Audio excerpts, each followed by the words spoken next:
Hello my dear student, कैसे हैं आप लोग। आज हम बात करने वाले हैं डेटरमाइनर्स पे।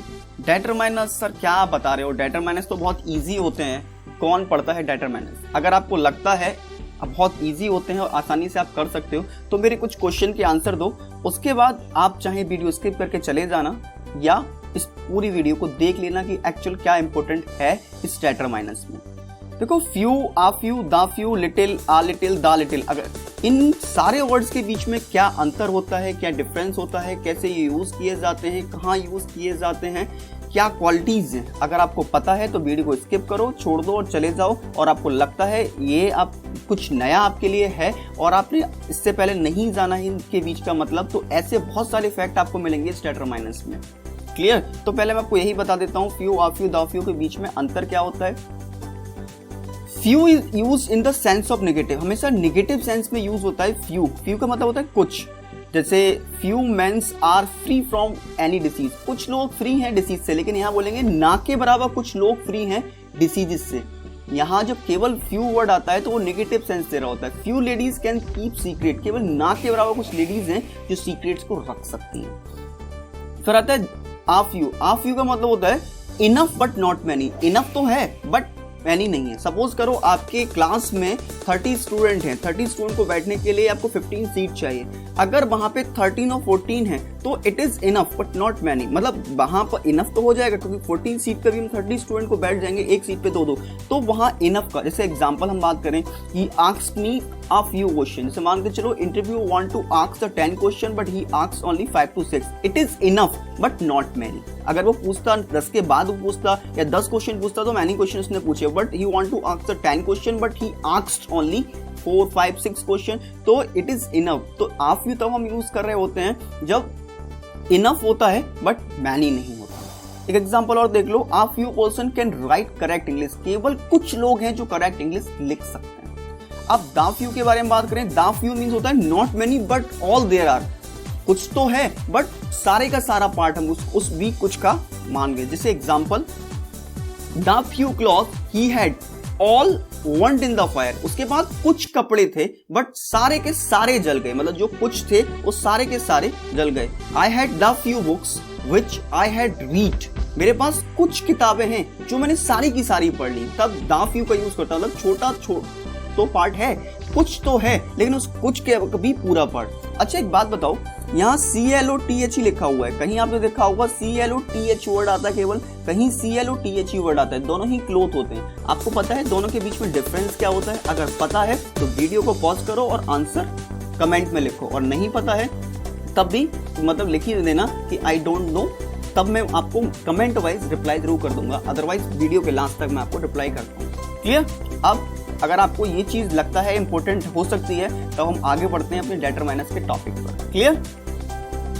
डेटरमाइनर्स होते क्या है? देखो डेटरमाइनर्स वो वर्ड्स होते हैं जो नाउन के रेफरेंस को वो स्पेसिफिक बना देते हैं। जैसे अगर मैं बात करूं, इफ आई से दिस कार, तो कार क्या है? कार एक नाउन है, इससे पहले मैं डेटरमाइनर्स यानी दिस का यूज कर रहा हूं तो it is clear that I mean a particular car which is near to me. मैं एक ऐसी कार के बारे में बात कर रहा हूँ, ऐसी पर्टिकुलर कार के बारे में बात कर रहा हूँ जो मेरे पास में है, तो it create the noun to specific, ये स्पेसिफिक बना देती है noun. Clear? If I change it my car, अगर मैं दिस कार से माई कार में चेंज कर दूं, I am saying something quite specific about ownership, मैं ऑनरशिप के बारे में बात कर रहा हूँ, पोजीशन के बारे में बात कर रहा हूँ कि ये मेरी ही कार है। क्लियर? तो ये होते हैं डेटरमाइनर्स जो नाउन को भी स्पेसिफिक मोड दे देते हैं। अब देयर आर 8 क्लासेस ऑफ डेटरमाइनर, डेटरमाइनर के 8 क्लास होते हैं। अब उनको पहले हम ये समझ लेते हैं कौन कौन से वो 8 क्लास हैं, उसके बाद बात करेंगे कि कैसे उनका यूज किया जाता है। Clear?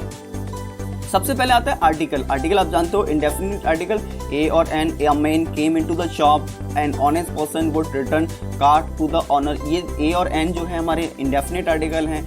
The definite article, the dog chase the rabbit, ये बहुत इंपॉर्टेंट वास्ट टॉपिक है, इसीलिए मैंने इस पर एक सेपरेट वीडियो बनाई हुई है। अगर आपने वो वीडियो नहीं देखी है तो आई बटन पे क्लिक करके या डिस्क्रिप्शन में जाके उसको देख सकते हैं। और अगर आपको आर्टिकल समझ में आ गए तो आपको समझ लो आप ग्रामर का 40% आप समझ पाओगे। क्लियर? अब आगे बढ़ लेते हैं। सेकंड आता है demonstrative. Demonstrated this that these those, ये 4 वर्ड हैं। अब कंफ्यूजन ये क्रिएट होती है क्योंकि ये 4 वर्ड हमारे प्रोनाउन भी हैं और एग्जेक्टिव भी हैं। डेमोन्स्ट्रेटिव प्रोनाउन भी हैं और डेमोन्स्ट्रेटिव एग्जेक्टिव भी हैं। तो अब वो कैसे क्लियर करें कि कौन सा नाउन में यूज होगा और कौन सा प्रोनाउन में यूज होगा, कौन सा एग्जेक्टिव में यूज होगा। अब दिस इज माई शर्ट और दिस शर्ट इज माइन, दोनों सेंटेंस को पढ़ो, बताओ कौन सा सेंटेंस राइट है। बोथ आर राइट बेटा, this is my shirt, this shirt is mine. अब देखो, जब मैं बात कर रहे थे एग्जेक्टिव और प्रोनाउन की, अगर डेफिनेशन की अगर हम बात करें तो होता है डेमोन्स्ट्रेटिव।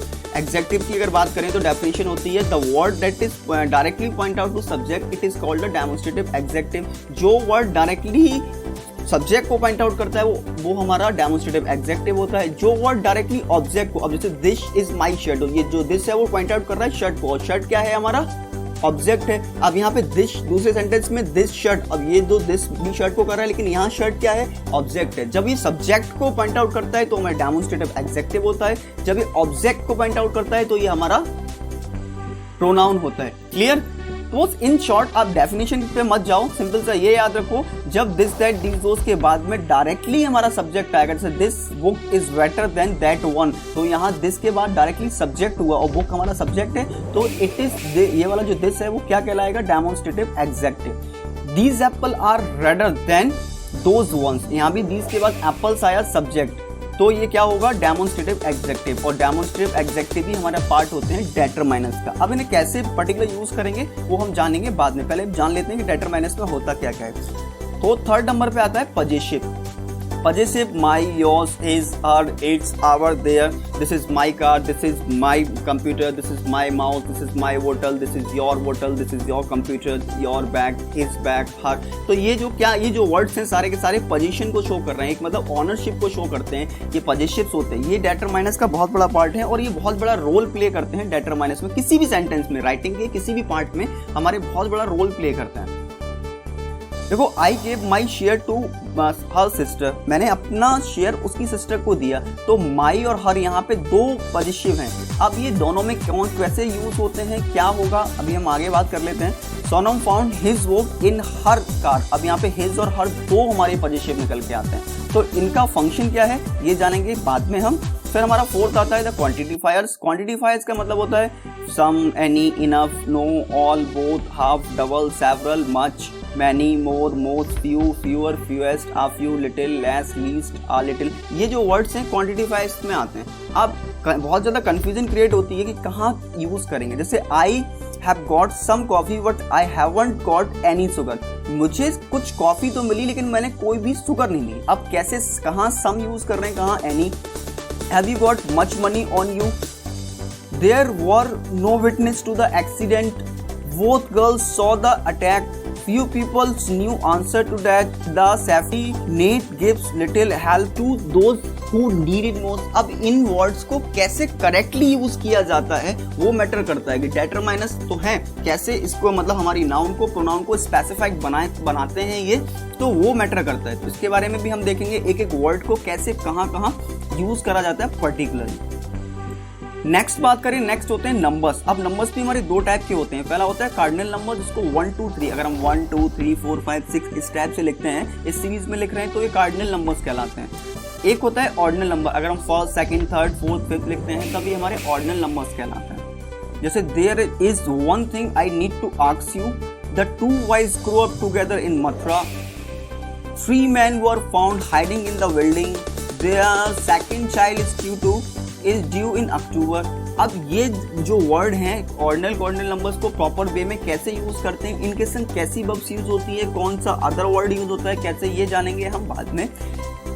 तो ये मैटर करता है। 5th आ जाता है हमारा नंबर, ये क्लियर हो जाता है। 6th नंबर पे हमारा आता है द डिस्ट्रीब्यूटिव। अब डिस्ट्रीब्यूटिव की बात करें तो ईच, एवरी, आइदर, नाइदर, इसमें भी कंफ्यूजन क्रिएट होती है। ये हमारे प्रोनाउंस भी होते हैं और एग्जेक्टिव भी होते हैं। Example, each child received a book, every girl was given a numbers of where, either book should help you with the problem। अब ये हम पहले बाद में क्लियर करेंगे कि कहाँ कैसे यूज़ करते हैं, बट इसको मैंने सब्जेक्ट वर्ब एग्रीमेंट में भी समझाया था कि ये जो each every either neither word होते हैं इसके संग हमेशा सिंगुलर वर्ब का यूज़ किया जाता है। लेकिन सिंगुलर वर्ब के साथ साथ और कौन कौन से फंक्शंस होते हैं ये हम जानेंगे अभी लास्ट में। पहले हम डिस्कस कर लेते हैं कितने इसके पार्ट हैं, कितने क्लास हैं।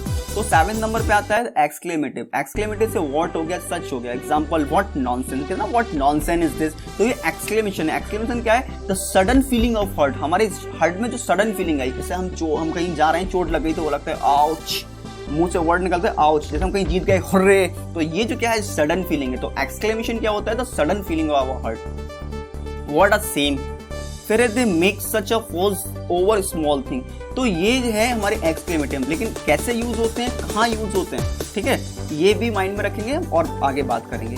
लास्ट नंबर पे हमारा आता है इंटेरोगेटिव। इंटेरोगेटिव मतलब व्हाट, हुज, व्हिच, वेयर। ये भी हमारे कंफ्यूजन क्रिएट होते हैं क्योंकि ये हमारे प्रोनाउंस भी हैं और एग्जेक्टिव भी हैं। जब आप प्रोनाउन और एग्जेक्टिव को साथ में पढ़ते हो, दोनों को कंपेयर करके चलते हो, तब आप समझ पाते हो कि क्या प्रोनाउन का फंक्शन है और क्या हमारा एग्जेक्टिव का फंक्शन है। जैसे अगर मैं बात करूं व्हाट इज योर नेम, अगर मैं बोलूं अमित सक्सेना, तो अमित सक्सेना जो वर्ड आया वो निकल के क्या आया? वो एक नाउन आया। तो सिंपल सा है, ये जो क्वेश्चन है वर्ड जो यूज हुआ वो क्या है? ये प्रोनाउन है। अब यहाँ पे सेकंड क्वेश्चन है what is the colour of your pen. आपके कलर का, आपका पेन का क्या कलर है? रेड है, ब्लू है, पिंक है, पर्पल है। तो वो जो निकल के आएगा रेड, ब्लू, पिंक, पर्पल, जो भी वर्ड निकल के आएगा वो क्या होगा? एग्जेक्टिव होगा। तो यहाँ जो वर्ड जो अपनी वर्ड जो भूमिका निभा रहा है वो किसकी होगी? वो इंटेरोगेटिव एग्जेक्टिव की होगी, ना कि प्रोनाउन। क्लियर? ये 8 काइंड्स हैं हमारे डेटरमाइनर्स के जो हमने समझ लिए कि एक्चुअली ये पार्ट होते हैं हमारे डेटरमाइनर्स के। मुझे लगता है आपको ये तो समझ में आ गया होगा कि डेटरमाइनर्स होते क्या हैं, कौन कौन से क्लासेस डेटरमाइनर्स के होते हैं। बाकी के साथ इनको नेक्स्ट वीडियो में हम डिस्कस करेंगे डिटेल्स में कि एक एक वर्ड को कैसे यूज किया जा सकता है, क्योंकि ये वीडियो अगर मैं एक ही बनाऊंगा तो बहुत लंबी हो जाएगी, आप लोग भी बोर हो जाओगे। तो इसीलिए मैं इसको 2 पार्ट में डिवाइड किया हुआ है। नेक्स्ट पार्ट में हम बात करने वाले हैं इसको डिटेल में कि कैसे एक एक वर्ड्स को करेक्टली यूज कर सकते हैं। And now finally thanks for being here, thank you.